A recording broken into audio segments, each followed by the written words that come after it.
నామాన్ని గౌరవపరుస్తావు. ఎంతకాలం ఈ పాపిష్టి జీవితం జీవిస్తావు? ఈ 2024వ సంవత్సరంలో గొప్ప విడుదలను దేవుడు అనుగ్రహించబోతున్నాడు.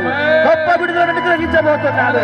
దేవుడి సన్నిధిలో పశ్చాత్తాపడుతూ యేసయ్యా నా పాత జీవితం పాత పెట్టబడాలయ్యా, నేను నూతన సృష్టిగా మార్చబడాలయ్యా, నాలో ఒక ఉజ్జీవాన్ని రగిలించండి అయ్యా. స్తోత్రమయ్యా, స్తోత్రమయ్యా, స్తోత్రమయ్యా. అమ్మా ఎన్ని మాటలు విన్నావు, ఒక్క మాటకైనా లోబడగలుగుతున్నావా అయ్యా? ఎన్ని మాటలు వింటున్నావు, ఒక్క మాటకైనా విధేయత చూపగలుగుతున్నావా? ఎందుకు నిన్ను నువ్వు మోసం చేసుకున్నావు? ఎంతకాలం వ్యర్థమైన వాటిని ప్రేమిస్తావు? లోకము శాశ్వతం అనుకుంటున్నావా?